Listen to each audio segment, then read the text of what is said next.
សួស្តីបងប្អូនស្វាគមន៍មកកាន់ខ្ញុំ Ultra Boy Studio ហើយថ្ងៃនេះខ្លួនឯងយើងជាមួយនឹងវីដេអូថ្មីទៀតហើយបន្ទាប់ពីខ្ញុំកាន់ចេញវីដេអូ2ថ្ងៃទៀតហើយអធិស្ឋានខ្លាំងមែនទែនអ្នកទាំងអស់គ្ន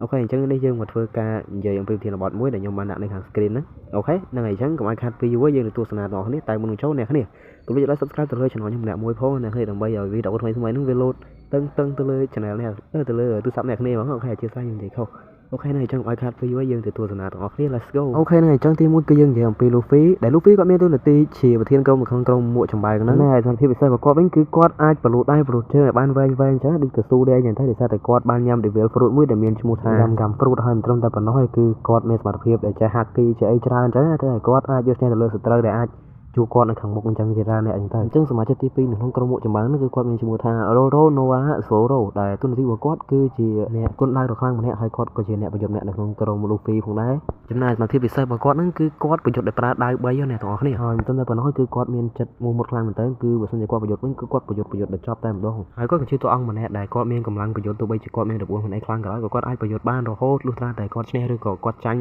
តែម្ដងចំណែកអាក្រក់របស់ Roro Noa Zoro វិញគឺគាត់ជាមនុស្សអ្នកដែលប្រកែកវិញផ្លូវខ្លាំងមែនទែនបើថាផ្លូវត្រង់ក៏គាត់អាចនឹងវិញដែរអ្នកទាំងអស់គ្នាចំណែកតួអង្គទី3របស់យើងវិញគឺគាត់មានឈ្មោះថា Nami ដែលតួនាទីរបស់ Nami ហ្នឹងគឺគាត់ជាអ្នករុករកម្នាក់ឬក៏ជា Navigator ហ្នឹងខ្ញុំមិនជាសាច់នេះបើសិនខ្ញុំបកប្រែពាក្យនេះខុសអញ្ចឹងដោយសារតែខ្ញុំក៏សូវចេះអង់គ្លេសដែរចំណែក talent របស់គាត់វិញគឺថាពិសេសខ្លាំងមែនទែនអ្នកទាំងអស់គ្នាគឺថាគាត់មានជំនាញមួយដែលគាត់អាចទស្សន៍ទាយដឹងមុនអំពីសកាសធាតុអញ្ចឹងថាវាភ្លៀងឬក៏មិនអញ្ចឹងគឺគាត់អាចទស្សន៍ទាយបានសមត្ថភាពរបស់គាត់វិញគឺថាគាត់អាចប្រយុទ្ធហើយប្រើប្រាស់កូនទេអីចឹងទៅដោយសារតែគាត់មានដំបងពិសេសរបស់គាត់មួយគឺគាត់អាចហៅកូនទេឲ្យដើម្បីប្រយុទ្ធទៅលើសត្រូវបានអញ្ចឹងណាហើយមិនត្រឹមតែប៉ុណ្ណោះគឺគាត់មានភាពឆ្លាតវៃខ្លាំងមែនទែនចំណែកចំណុចអាក្រក់របស់គាត់វិញគឺខ្ញុំអត់ដឹងថាចំណុចអាក្រក់កន្លែងណាទេដោយសារតែខ្ញុំមើលរឿងទៅមានអារម្មណ៍ថាណាមីល្អខ្លាំងមែនទែនអ្នកនរយើងចូលមកកាន់តួអង្គទី4របស់យើងវិញគឺជាតួអង្គដែលកំសាកខ្លាំងមែនទែនមកនិយាយទៅប៉ុន្តែតួអង្គហ្នឹងគាត់កំសាកប៉ុន្តែបើសិនជាក្នុងស្ថានភាពណាដែលពិបាកគឺគាត់ក៏អាចយកឈ្នះបានដែរហើយអ្នកនរនេះសាក់ទេមើលតែគាត់ឈ្មោះអីគេអញ្ចឹងគាត់មានឈ្មោះថា Usopp ហ្នឹងឯងដែលគាត់ទៅជាកូនរបស់ Yasop ផងដែរ Usopp គឺមានតួនាទីជា sniper ម្នាក់នៅក្នុងក្រុមមួកចម្បាំងហើយ talent របស់គាត់ហ្នឹងគឺថាគាត់ប្រកែបាញ់ខ្លាំងមែនទែនគឺថាបើគាត់បាញ់ជាពីមគឺថាត្រង់មកត្រង់នេះអ្នកទាំងអស់នេះគឺថាច្បាស់តែម្ដងចំណែកចំណុចអាក្រក់របស់គាត់ហ្នឹងខ្ញុំមិនដឹងថាវាជាចំណុចអាក្រក់ឬក៏អីគេគឺថាគាត់កំសាកខ្លាំងមែនទែនអ្នកទាំងអស់ចំណែកសមាជិកបន្ទាប់របស់ក្រុម Starhead Pirate ហ្នឹងគឺមានឈ្មោះថា Sanji ដែល Sanji ហ្នឹងគឺគាត់មានតួនាទីជាអ្នកចុងភៅផងហើយក៏គាត់ជាអ្នកប្រយុទ្ធម្នាក់ផងដែរហើយ talent របស់គាត់ហ្នឹងគឺថាគាត់គឺជាចុងភៅម្នាក់ដែលមានការប្រយុទ្ធខ្លាំងមែនទែនបើមិនជាគាត់វាយគ្នាវាយអីវិញអ្នកទាំងអស់គ្នាមិនបាច់ថាទេគឺអាសាន់ជីបន្ទះជើងរបស់គាត់គឺខ្លាំងមែនតើគេថាគាត់ធាក់មួយអីគឺអែមតែម្ដងបើមិនជាគាត់ធាក់គេឬក៏វាយគេអញ្ចឹងណាអូខេហើយអញ្ចឹងបើយើងចូលទៅកាន់តួអង្គទី6បាទឬក៏សមាជិកទី1នៅក្នុងក្រុមមួកចម្បាំងហ្នឹងគឺថាគាត់មានឈ្មោះថា Tony Chopper ហើយតួអង្គមួយហ្នឹងគឺថាគួរឲ្យខ្លាំងមែនតើណានិយាយទៅគឺខ្ញុំ fan Chopper តែម្ដងនិយាយទៅគឺខ្ញុំមានអារម្មណ៍ថាតួអង្គគឺវាគួរឲ្យស្រឡាញ់អញ្ចឹងណាហើយ Chopper គាត់មានតួនាទីនៅក្នុងក្រុមហ្នឹងគឺគាត់ជាដុកទ័រឬក៏ជាពេទ្យម្នាក់នៅក្នុងក្រុមមួកចម្បាំងអញ្ចឹងទៅហើយមិនត្រឹមតែប៉ុណ្ណោះទេ Chopper គាត់ក៏មានសមត្ថភាពខ្លាំងដែរគឺថាគាត់អាចវាយឈ្នះទៅលើសត្រូវច្រើនអ្នកដែរបន្ថែមពីនេះទៅគឺ Chopper គាត់ខ្លាំងដោយសារតែគាត់បានញ៉ាំផ្លែឈើមួយយ៉ាងដែលមានឈ្មោះថា Human Fruit ដែលធ្វើឲ្យគាត់នឹងអាចចេះដឹងជាអីដូចមនុស្សអញ្ចឹងដោយសារតែគាត់ជាសត្វហើយពេលដែលគាត់ហូបផ្លែឈើទៅគឺថាគាត់មានចេះដឹងនិយាយទៅវាថាគាត់អត់ដូចមនុស្សបាត់អញ្ចឹងណានេះគ្រាន់តែថាគាត់មានរូបរាងជាសត្វអញ្ចឹងទៅហើយចំណុចអាក្រក់របស់តួអង្គហ្នឹងគឺខ្ញុំអត់ដឹងទេអ្នកនរដោយសារតែខ្ញុំវា fan តួអង្គហ្នឹងអីចឹងតួអង្គហ្នឹងគឺវាល្អខ្លាំងមែនតើសម្រាប់ខ្ញុំហើយតួអង្គហ្នឹងគឺវាគួរឲ្យស្រឡាញ់ហ្នឹងហើយទើបខ្ញុំគិតថាវាគ្មានចំណុចអាក្រក់អីអូភ្លេចអ្នកនរនេះចំណុចអាក្រក់របស់គាត់ហ្នឹងគឺនៅពេលដែលគាត់ហូប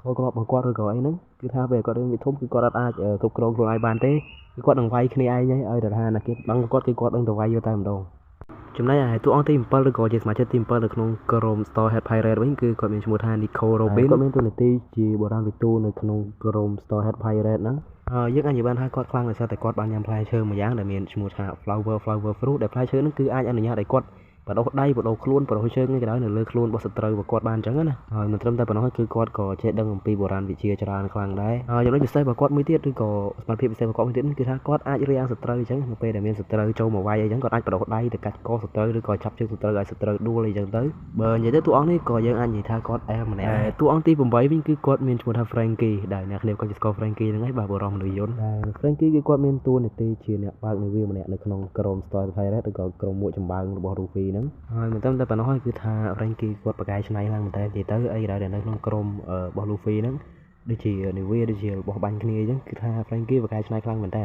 Chúng là tụi ông đi cùng vốn cứ pro tại pro có bên tôi là ti cho nhẹ lên play được không cầm tỏi phải ra không có phải chỉ sword map nhẹ đấy hồi chúng ta phải nói play đại pro lên mới muốn cứ tha ai thành đâm chất vào nữa ơi vùng bên cho tam pro cái trắng này hồi mình chúng ta phải nói cứ tha pro có mình chơi slap đấy rồi thì để sao để qua ban nhầm play chơi vì sai mùi trắng này hồi play chơi để có ban nhầm nó mình mua tha revive fruit đại play chơi nó cứ ai anh nhà để cột slap hơi luôn bên trắng này hồi này phía nó là mua là hai đấy ban chỉ cột miền đục riêng chỉ cột cho anh hồi chúng này mua là hai nó cứ tha để sao tại bên nó cứ miền cột cho một sầm lập cột tới tụ mà tiết cứ tha vào lưng cột cứ từ rô luôn anh du bây giờ thấy thưa ai luôn bỏ quán nó so để chẳng tôi còn ai rô luôn bỏ luôn anh thấy chẳng này hồi này hay cứ chiều mua là hai đây tôi ai pro nó cứ quạt miền sau để chẳng chẳng đấy nay ai mà chất thịt đập trong coi của những cái quạt miền mua thay trên bé để trên bé nó cao bị vấn coi còn chỉ wall lót mà nè đây có coi chiều mà chất này không có mới để mua thay Fishman Island hơi đứng ra ở bao tô on trên bé để quạt cho được nông crom store phải nó cứ miền ven trái này chẳng cầm nhung liệt phương vị ông trên này không nên chẳng á tai nhưng mà giờ vì mặt phía bờ sân của con thôi chín bảy cái quạt miền tôi là tê chỉ Hellsman hơi nâng karate master hơi mặt phía bờ sân có cái quạt trên bắt karate chẳng á rồi bỏ Fishman Island cái tha quạt khang mình thấy mình cũng ta nói cứ tha quạt khang mình thấy là cái quạt cho vay không tất cả những người quạt cứ chỉ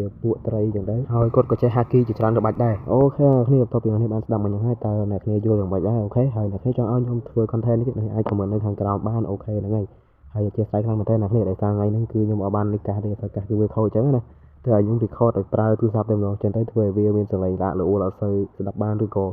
bên sờ lên nhảy pi càng cái chẳng này chẳng nhưng mà chia sẻ làm thế là con là hay là chia sẻ nhưng mà ok nữa chẳng mình tập lần tế rồi các bạn tính chất nữa ngay cũng phải like subscribe từ lời channel nhưng mà mua ok chẳng như mình tập lần tế chụp này trong video coi tiện nữa ngay bye bye